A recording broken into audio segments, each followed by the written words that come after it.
Hello guys, in today's video I want to talk about this multimeter.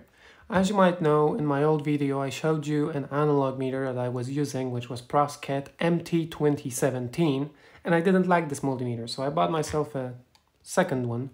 As you can see, a UNI-T DT33D to replace the old one. Of course I have my second meter that I'm using in my a bit more precise and more sophisticated setups, like this one, which is UT191E. And it's a very nice multimeter, I really like it, but I don't need all of the features that this multimeter has nearly every time I'm doing some measurements. So I thought having a bit cheaper multimeter like this one is pretty okay to have like a small little palm size multimeter nearby. So let's talk a bit about the functions of this multimeter. So as you can see, we have DC voltage from 200 millivolts up to 600 millivolts. We have 200 and 600 volt AC measurement.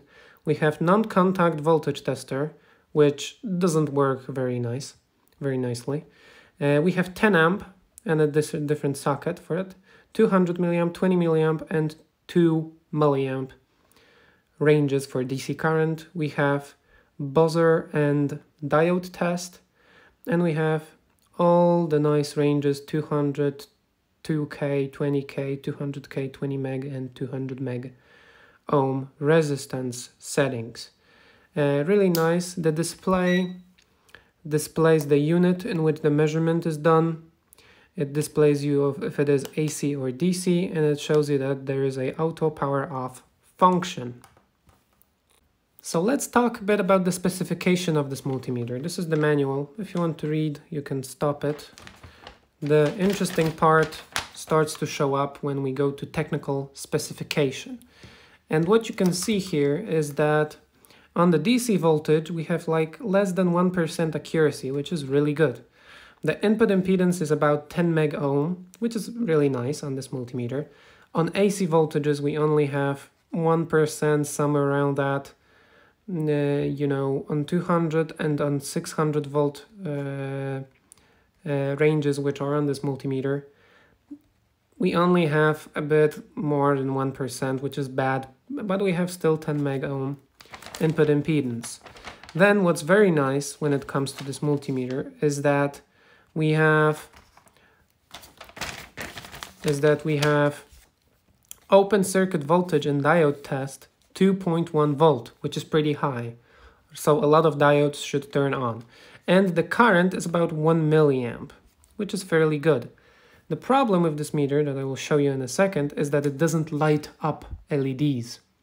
It shows you the voltage of the junction, but it doesn't light up LEDs. The capacitance and temperature readings are not for this type of meter. In different series they are accessible. And as you can see, the buzzer notification also turns on when we have something over or equal to 600 volt AC and DC, and when the current is more than 10 amps. So we have continuous beep. So it's pretty good. You will notice it straight away. Then, when it comes to DC current, we have only 1% of accuracy, which is not very good, but anyway, we have it. In microamp range we have a fuse, and in micro and milliamp range we have a fuse, which is 200 milliamp fuse, and on 10 amp range we also have fuse, which is nice. We don't have AC current on this type of meter. And let's now do some measurements. So let's measure diodes. As you can see, with both meters we have a very nice backlight, which makes it easy to record them. And as you can see, this one shows overload on diode, and this one is much more expensive than this one. And as you can see, it turns on the LED. So I know that LED works, but I don't know what's the forward voltage of this diode. When it comes to this meter, it shows me the voltage, but it doesn't light up the diode, as you can see. So you need to choose which type of measurement you prefer. I think this one is better because you know what's the forward voltage of the LED. When it comes to resistance measurement, as you can see, here I have 10 kilo ohm and here I have 10 kilo ohm resistors. The disadvantage of the auto-ranging multimeter is that it basically takes a while for the meter Let me turn on the backlight. It takes a while for a meter to go into the range, basically, and grab the measurement. You know, it needs to go through all the ranges. So it takes a while. But when it comes to the cheaper meter, I just grab the resistor and boom, I got the measurement. I know it's 10K. So when it comes to DC accuracy of those meters, I think it's fairly accurate. We can tell that it's okay, you know. A little bit off on this meter, but for a price, I think the accuracy is just bang on, you know. 4.74 here, 4.74 on the other. Here we have 7 volt 02, 7 volt 02, 10.23, 10.22. Fairly good, 15.3, 15.15, and here 15.17. I think it's decent. The accuracy is good enough. When it comes to lower voltages, we can switch to millivolt. 57, let's go even lower, 51.7, 51.8, 51.43. You know, it's a bit too low maybe to make a reliable measurement, so let's get up a little bit. Overranged. So we have 1 volt right now, 1003, 1003, 9999, and here we have 1000. So it's decent. Here we have 9999, 9998, 9996. So yeah, kind of works. The accuracy is good enough, I think, for experiments like that. But I think the most interesting aspect of this meter is the design. So what you really get for this price. Let's check out what's inside in this meter. And this is how the input looks like. So here we have, as you can see, nice ceramic fuses. We have nice big resistors. We have a PTC thermistor, a positive temperature coefficient thermistor. We have 2 diodes. We have 2 resistors, big, nice resistors. Here this one, here those ones. And it looks and works very nicely, you know. I can tell that I like this design. So let's reverse engineer the input section. So this is basically how the input section looks like. Here we have the rotary switch of the meter and the things basically connect to it, as you might know. And from the jack with the voltage, milliamp, microamp ranges, we basically have a PTC thermistor going somewhere into the switch. We have a nice fuse and the stuff goes directly here to the switch.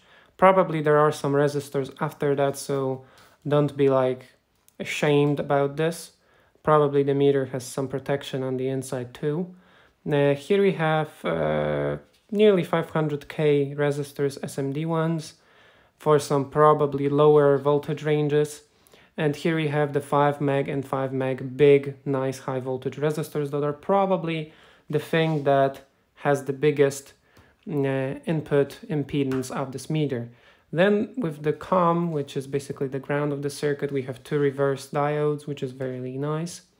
We have a shunt here on the big current range. We have 10 amp fuse. And then for lower currents, we have nice big resistors here, which are tapped into the switch. So probably you can select, you know, the meter selects basically which one of these is for each measurement, and then here we have 10K that goes into the meter. So, you know, after some calculations, we can tell that the input impedance on some low voltages is like 100K, you know, like nearly a meg, nearly 1 meg, 900K, and the input impedance on some higher voltages is 10 meg. So let's imagine that we are measuring possibly the highest voltage with this meter, and let's see how much current will flow into the actual meter when we have 10 meg input impedance. So as we know from the Ohm's law, in order to know the current, we need to divide the voltage by the resistance. So let's divide 600 by 10 meg, like that. And basically, as you can see, it's really small current on my calculator. As you can see, 600 divided by 10 to the times 10 to the power of 6, and the current is like even less than, it's like, you know, less than 1 milliamp. So the meter is basically safe. I think the design of the meter is pretty good, really recommend it, and see you guys next time.